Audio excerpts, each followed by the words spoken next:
always great to see you guys, tuning in. And Ria and I, we were just talking before we just came on air that it's already been 2 weeks. And over the last couple of weeks, right, Ria, I can't believe how quick it's just gone. I And know time flies when you're having fun. Sure does. And so over the last couple of weeks, Ria and I have been sharing our books and what was the reason behind why we wrote our books.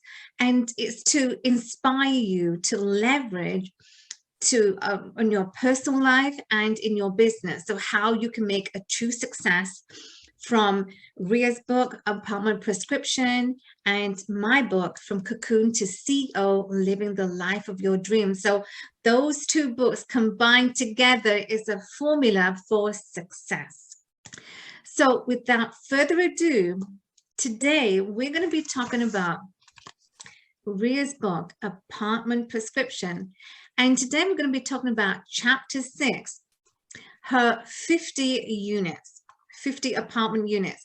So last week we talked about how to get financing. What's the best way?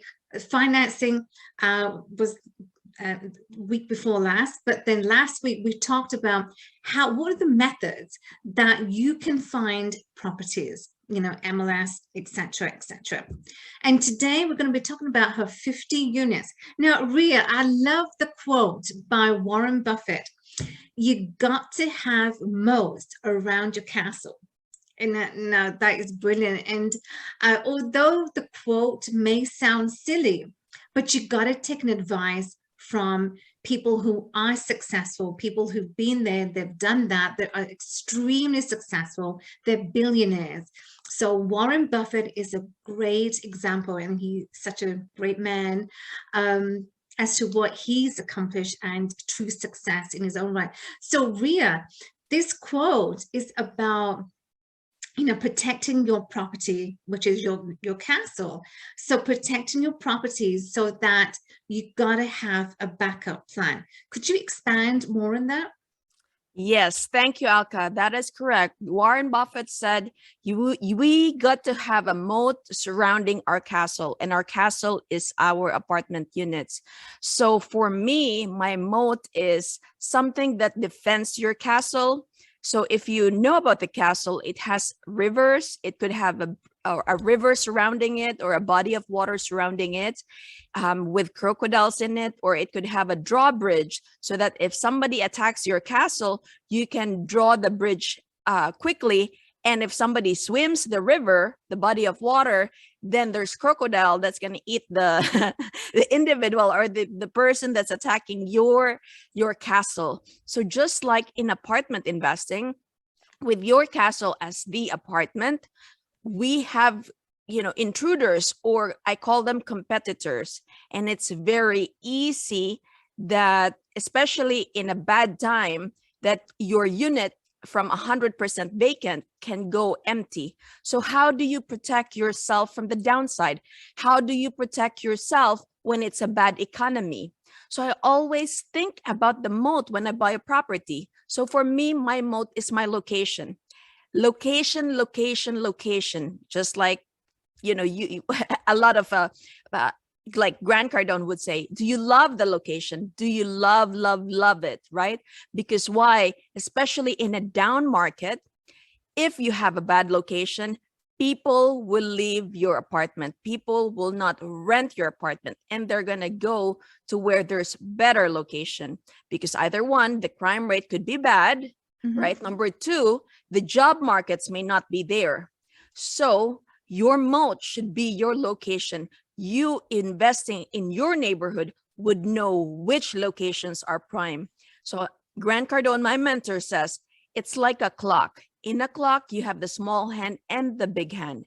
Now you also have, so for example, you have 12 and 3 o'clock. In that particular pie quarter, there's a specific area that's very prime. So only you would know that prime area is the prime location. That will be your moat. That's going to protect you, especially in the downtime or in the bad time. Absolutely. So it doesn't matter what the market conditions are, whether in a hot market, cold, or a neutral market. You know, your property is your assets, and your assets need to be protected from, like Ria said, from your competition. So your competition is not going to, you know, wreck. Maybe when I say wreck, I mean, you know, your competition is not going to come after you saying, okay, well, you know, because you're both, you know, you may be doing the same thing, and so your competition is going to be out there. So you want to make sure. But Ria, what I really liked was that when you're choosing a property, a location, you got to choose your neighborhoods, because you know there's various properties are classified, right? Like in the US, you got, you know, your A class, B class, C and D class, etc., etc. So you got to make sure that if you're in the D location, you know, that's where the lower income, you know, people are. So you want to make sure. So could you just explain to the viewers, how would you go about, like, especially in the US, how would you go about when it comes to the classifications of the properties, what they might need to look out for? Sure. So class A, so you have classes, class A, class B, class C, class D. So class A are newer properties. They're brand new. And usually the properties are in a prime location, in a great location where there's great schools, where you're close to areas with a lot of commerce. Now, class B, you'll have older buildings. Probably they were built in 10 to 15 years ago, and their rents are a little bit lower than class A. Class B still have good locations with good neighboring surrounding that property. Class C is more like the, you know, it's not like the ghetto, but it's not the class A or the class B, and they're much older than the class B. So this could be your 1950s, 1930s built properties. Now, class D, these properties have been neglected. So people still live in the area. These are more of a, you would need some protection when you go to these properties, right? So they are older buildings, they are cheaper buildings, and there's some crime in the neighborhood. Right, friends. Yeah, well, that's what you want to watch out for when, especially when you are first getting into you know, investments, and you know, the family, you and your family, you know, you have small kids. You want to make sure, you want to do your due diligence, right, Ria? You want to do, I guess you have to do your due diligence as to research what is the best area for you and your family, especially if you've got small kids. You do not want to be in an area where there's a high crime rate, because then, you know, that's going to just set you back, and maybe then it's going to put a damper on you. If you're looking to investment, you're going to say, well, you know what, I don't think I want to get into investments. So doing your research is very, very important. Do your due diligence as to what is the right location for you and your family, especially if you've got small kids. You want to make sure that, you know, straight on the get-go, you are going to be you know, that investment that you make in that area, in that property, is going to serve you well. So Ria, you know, your book, I absolutely love it because you lay out everything so beautifully. You know, you have descriptions about, you know, the pictures of your units, and I think that really sort of helps viewers, helps people as to, you know, what properties they might be looking for. So can you explain more about how do you go about choosing your apartment units? Sure. So this is, for example, you know, in my chapter 6, which I talk about the 50 apartment units. So in here, I show you pictures of the units. So this is a 2-unit. And here I also show how I acquired the properties, how I found them, how I paid for them, and what my business plan for the property, what I did for the property. So going to your question is how I found the property? Could you expound? What was your question again, Alka? Yeah, so my question was, as you explained the units in your book, how do you go about finding your units? So thank you for clarifying and expounding on your question. How do I find the units? So I live in Pennsylvania. I invest in my neighborhood. So it's very easy for me to find it because I know the market, I know the location. Because when I started, I didn't know a lot about apartment investing. So when I tried to read books, I didn't want to go far away from where I live, because I know when we are investing in apartments, there's always going to be problems, either with tenants, toilets, or termites. Oh yeah. So I needed to be very close to the apartments, because having a job as a physician, having 2 kids, and having a business, which is the apartment, will eat up majority of our time. And driving to and from the property from your apartment and then trying to fix it, troubleshoot it, will take a lot of your time, our time. So in the beginning, when I was starting out, I didn't have any property manager. I was doing it by myself, and then I would hire a contractor to fix it if I could not fix it. So in the beginning, I was just finding the properties 1 street away, 1 house, 5 blocks away, or 5 steps away. I was buying to the left, to the right, to the north, to the south of me. And absolutely, you know what, as a successful physician, and then you have your investment properties, it is so crucial. And what Ria is saying makes perfect sense. You have to invest in your neighborhood, because what's the point of going outside of the neighborhood? Then you have to, especially if you're a physician, it doesn't matter what other profession you are in, but then what's the point? Because that's going to traveling takes a lot, it takes time. So if you're going to be stuck in rush hour, there's no point. So it makes perfect sense to invest in your neighborhood, because it's going to save a lot of time traveling. Now, I was asked yesterday by a physician, so what if I live in California, Ria? How do I invest? Now, just like what our mentor says, you invest if your state is highly taxed and it's not doable for you to invest in that state, go find another state. Right? Don't just be stuck there. So there are exceptions to every rule. If you cannot do it because you live in a non-favorable state, what I would recommend, just like what I recommended with my fellow physician, is go find another state. So try to invest in your parents' neighborhood, or try to invest where you grew up. You still know the area because you grew up there. Your parents know the area because they've been there for several years. So invest in states where you have relatives, family members that know the area, that you know. And if there's any problem, your family members can help you take care of that property.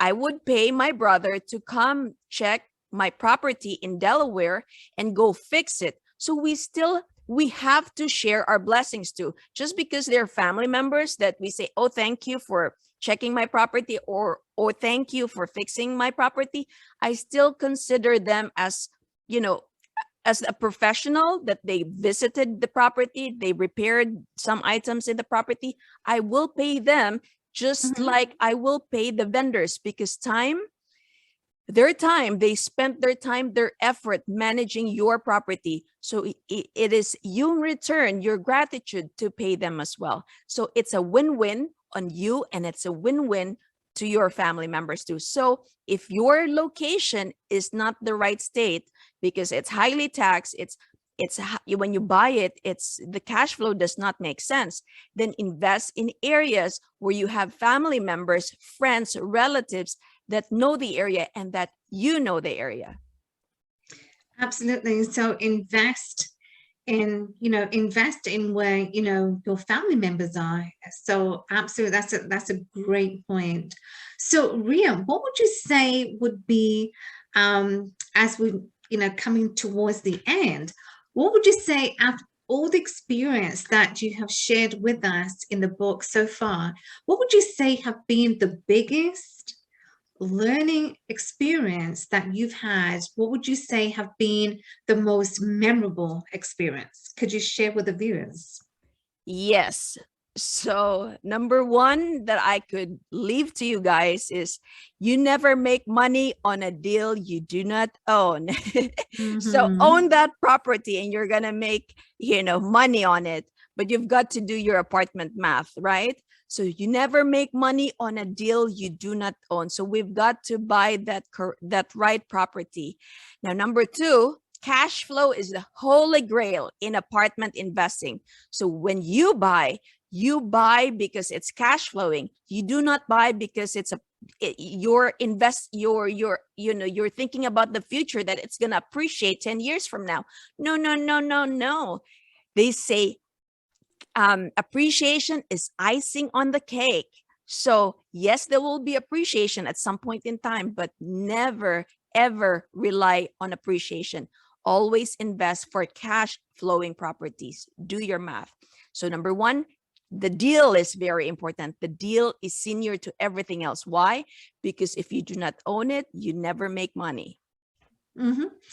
What would you say are the two ways of investing? So if people who are listening and they are excited, they say, oh my God, you know, today I'm gonna go out and I'm gonna see what I can find, do my research.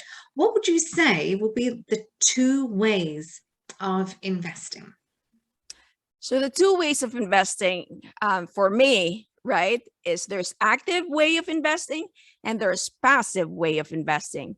So active means that you read about anything about finance and apartments, and you go study your market, study the comparable, you know, properties around your neighborhood. You go drive the neighborhood, you go talk to the agent, or you go talk directly to the homeowner, and then buy the property, and then find tenant, get the property rented out, fix and manage it. So that's the active form of investing. The other form of investing is passive. So passive, if you're a busy physician, just like I was several years ago, and you do not have all this time, then don't worry. You are still able to invest. And how is that? Number one, how do you invest passively is to find other partners. So you could be bringing in the money and other people would be the sweat equity. So they're going to do the active side of investing and you will be the money person. So that's one way. Or second way is you find people, operators that have been doing it for a very long time. And then what you do now is, if when you have the money and you know the operators, you can start investing in their deal. So that's hands-off passive investing as a physician when you are super busy and you do not have the time to invest actively. Warren Buffett, I like what he said. Number one, two rules that he shared. Number one is don't lose capital. And number two is remember point number one. I mean, absolutely, you do not want to lose capital because as Ria just mentioned, you know, cash, you need to have cash flow on your properties. You need to, you know, so the best way you can get cash flow is to leasing out your properties so that you have rental income coming on a monthly basis. So you know, if there's any person that you want to take advice from, will be Warren Buffett. You know, he's just a true success, an amazing person that, you know, follow people's clues. I think Rita and I, we shared that yesterday. It's to follow successful people, leave clues, and it's up to us to pick up the crumbs as to the trail that they're leaving behind. So, you know, you are going to be a true success as well. So, Ria, any final thoughts that you would like to share? Yes. So if you're a physician and you want to get started in apartment investing, I will be doing a webinar March 6th. That's a Sunday at 3 p.m. US Eastern Time. If you're ready to step into the apartment investing where you can create passive income and where you can create generational wealth, come join me March 6th. That's a Sunday at 3 p.m. I do have a general admission for $97, and I do have a VIP experience for $297. For VIP experience, Alka, I will be providing a signed copy of my book, and I will providing them my exercise worksheet, and I'll also do a one-on-one hour coaching with my group of physicians. That is beautiful. Love that. So she's going to give you a signed copy of her book. You got to get the book. It's just very beautifully laid out. I've just had a pleasure reading it, and every chapter is just laid out so simply. It's just very it's an amazing book. So get it if you're looking to get into prescription, how Ria's done it. Then you want to get the book so that you can get you know, the know-how into how you can do it. So thank you so much for tuning in today. We've come to the end of the show, but we're hoping to see you tomorrow. We will see you tomorrow, and you know, make today the best day, and you know, always keep, you know, leveraging on you, investing in you. That's the key. Invest in you each and every day and make it a true success. So make it the best of the day, the rest of your day. Have an awesome day, guys, and we will see you tomorrow, same time, same place.